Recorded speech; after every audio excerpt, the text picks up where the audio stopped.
Section 2. Consciousness as cause. Trying to solve these problems of measurement has given rise to different interpretations of quantum mechanics. The conventional interpretation, and according to Stapp, the one most used by working physicists, is known as the Copenhagen School. It postulates that the wave function collapses because of the intervention of consciousness during acts of measurement or observation. Chalmers reports the consciousness interpretation as follows. A measurement takes place when a quantum system affects some being's consciousness. The corresponding interpretation of the calculus is reasonably elegant and simple in its form, and it is the only literal interpretation of the calculus that has any wide currency. This interpretation was first suggested by London and Bauer, 1939, but it is most closely associated with Wigner, 1961. However, the consciousness interpretation does not explain why or how the intervention of consciousness causes the wave function to collapse. Hodgson also quotes London and Bauer in support of this consciousness as cause position.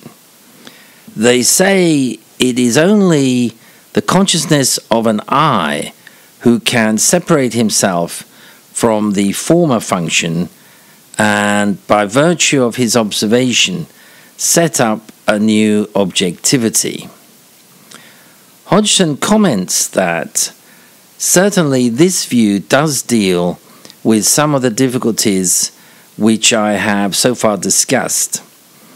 If measurement is effected by the first registration on human consciousness, then it is not surprising that the mathematics of quantum physics dealing with the objective world does not represent it.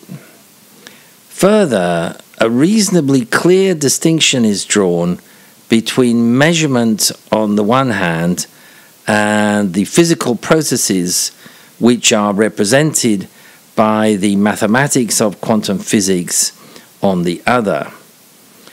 A reasonably clear indication is given of where the cut between observed systems and observing systems is to be drawn. From this point of view, the measurement can be seen as embodying the psychophysical nature of quantum mechanics. The observed system is the physical side. The observing system is the psychological side. Chalmers also notes that the consciousness interpretation presupposes mind-body dualism. He explains that if consciousness were just another physical property, then this interpretation would amount to nothing but the view that the wave functions of physical systems just happen to collapse in the context of certain complex physical configurations. On the other hand, if dualism is true, then using consciousness as the criterion for collapse provides a truly fundamental explanation. Chalmers adds that the fact that the cause of collapse is external to physical processing allows for a much simpler theory. All purely physical systems are now governed by the Schrödinger dynamics alone, and the very different measurement dynamics have an independent source. This, however, immediately highlights just one of this interpretation's many counterintuitive consequences. Take a measuring apparatus such as a pointer that measures the state of an electron, and suppose that the state of the electron is initially superposed. If there is no consciousness in the vicinity, the whole system is governed by the linear Schrödinger dynamics, given that different discrete electron states would produce different discrete pointer states. It follows that a superposed electron state will produce a superposed pointer state. That is, the theory predicts that the pointer is pointing to many different locations simultaneously.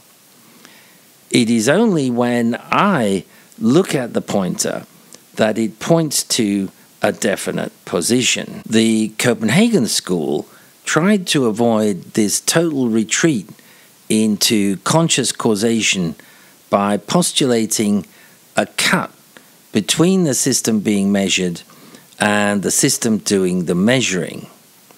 On one side of the cut, quantum physics applies. On the other, classical physics. So a measurement is treated as a classically describable event, with the measuring device acting according to classical physics.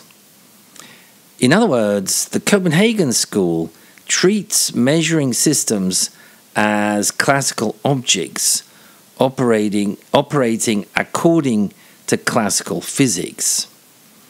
The rules of quantum physics are invoked only to predict the outcome of measurements. As Chalmers says, treating the measurement apparatus as classical means that a measurement occurs whenever a quantum system interacts with a classical system. Given this, Hodgson concludes that as to what happens, so far as a measured system is concerned, between or in the absence of such measurements, one can only refer to the mathematical objects used in quantum physics. One should not otherwise attempt to describe what, if anything, really happens.